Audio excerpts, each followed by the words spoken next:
Good morning, everyone, and welcome. I'm Melissa Wu, Vice President for Information Technology and Chief Information Officer for Stony Brook University. It is my distinct pleasure and honor to introduce President Stanley.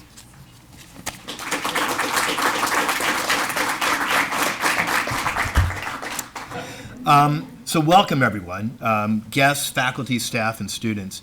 And thank you for joining us as we recognize Stony Brook's achievement in becoming the first higher education institution in New York State to offer a 100 gigabit per second connection to the Internet2 Research Network. And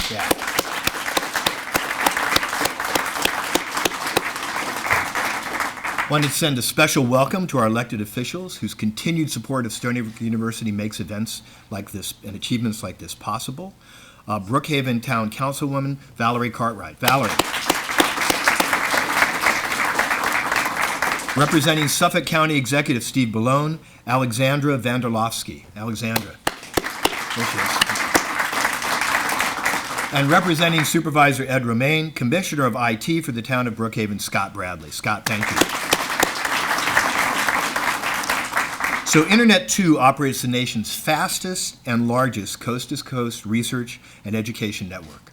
It serves more than 90,000 community anchor institutions, 305 U.S. universities, 70 government agencies, 42 regional and state education networks, 84 leading corporations working with our community, and more than 65 national research and education networking partners representing more than 100 countries. Our new high-speed connection will greatly benefit big data research. It means that researchers will spend less time transferring and receiving data, allowing for faster results and more discovery. It will also enable research activities that could not be done without a high-speed connection. As a researcher myself, or probably more accurately, former researcher myself, I'm looking forward to the many new possibilities this connection will offer for interdisciplinary collaboration, an essential element behind the expansion of our expertise and our success in science, technology, engineering, and mathematics, as well as the social sciences and humanities.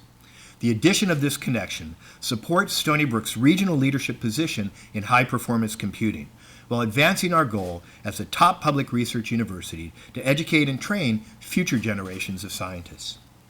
Students, faculty, and staff who conduct research using the Seawolf High Performance Computational Cluster, which is managed by Stony Brook's Institute for Advanced Computational Science, may access the new 100 gigabyte per second connection. How fast is 100 GPS?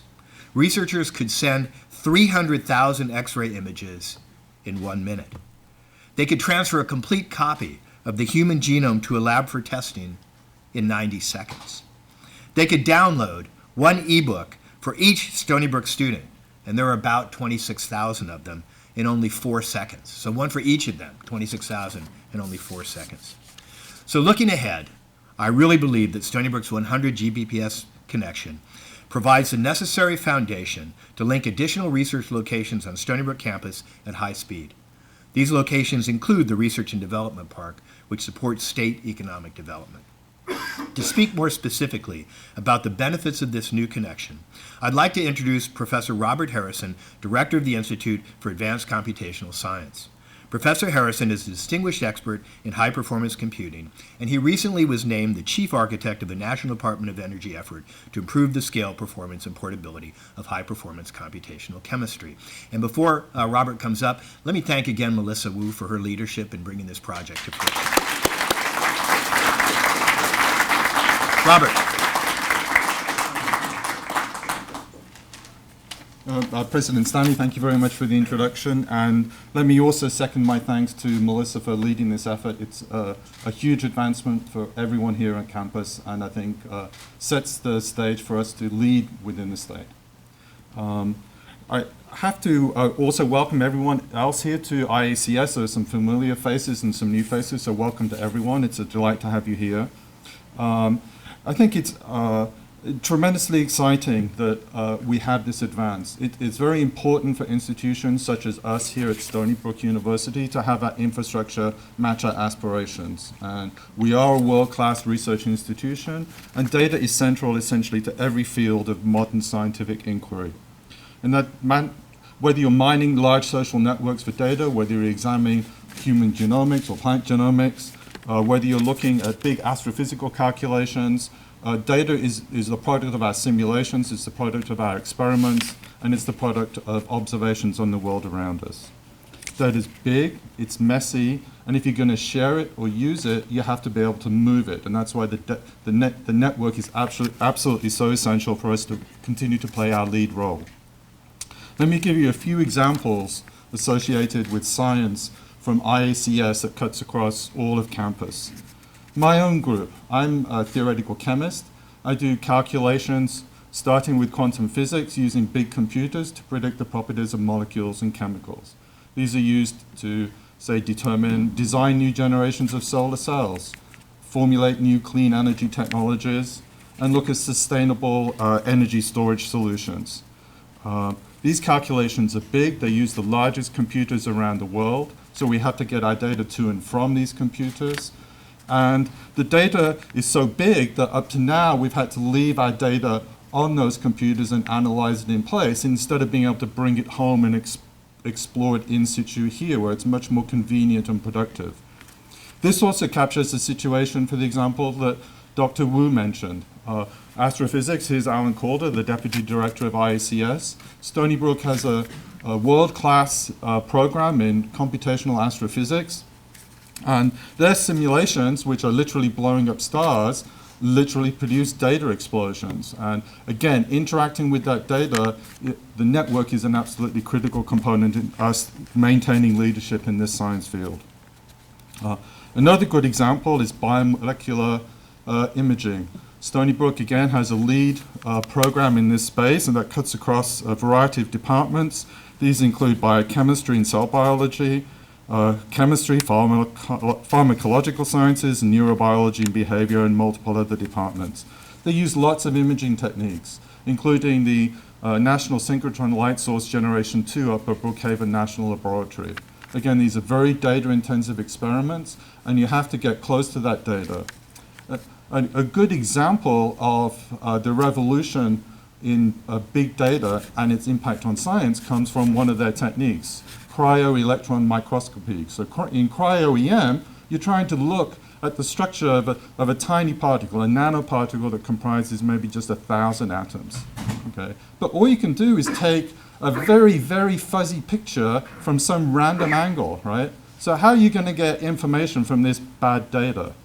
The data revolution is actually, the main answer to that question is, the solution to bad data is more bad data. In this case, millions and millions of images, right, from which you can use powerful data analytics and math and computation to piece together the answer.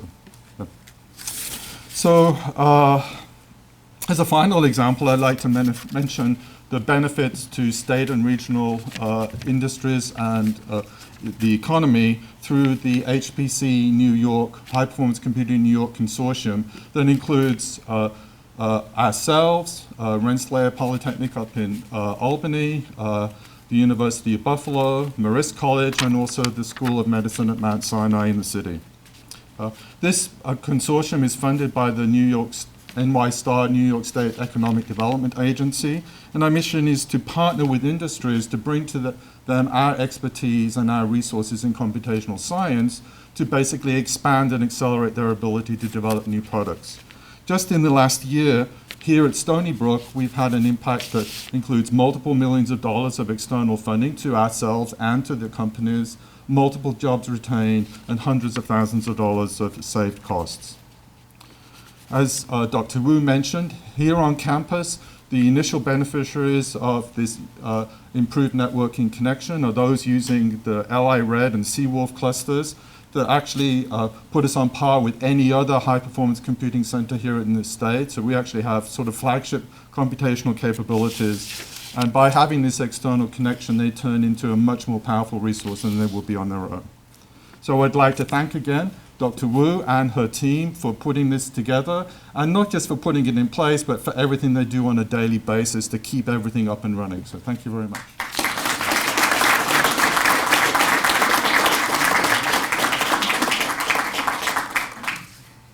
following Robert's always a problem. So thank you, Robert. We're excited to provide this new capability to campus research activities such as those mentioned by Professor Harrison. More possibilities for discovery and invention are now available to Stony Brook through our faster Internet2 connection. So our connection to Internet2 is made possible by NyjahNet, the New York State Education and Research Network. NyjahNet operates a network that connects universities, academic medical centers, and research centers across the state of New York. It's part of the larger Internet2 consortium, which connects research institutions across the United States, creating a high-speed network devoted solely to academic collaboration. Stony Brook University has been a member of NyjahNet for 15 years. As NyjahNet has been a great partner to Stony Brook throughout this effort, I'm very pleased to introduce Chris Sador, the president of NyjahNet.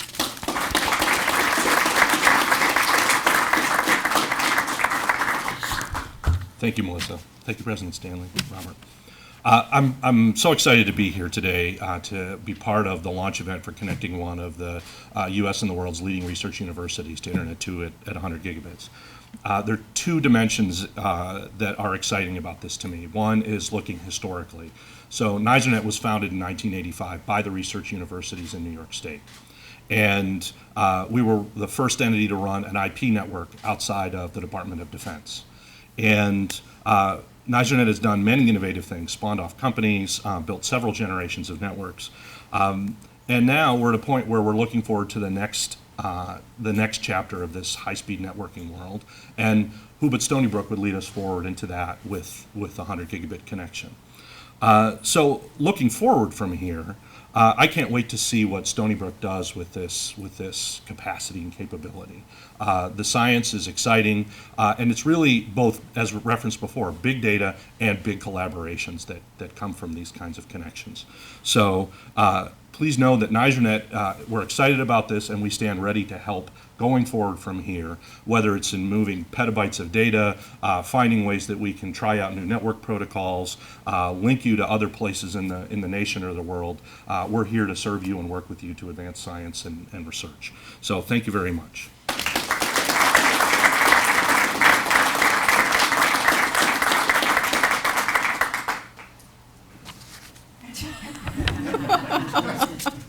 Should have worn high heels today. So the success of this effort is due to the collaboration of many teams.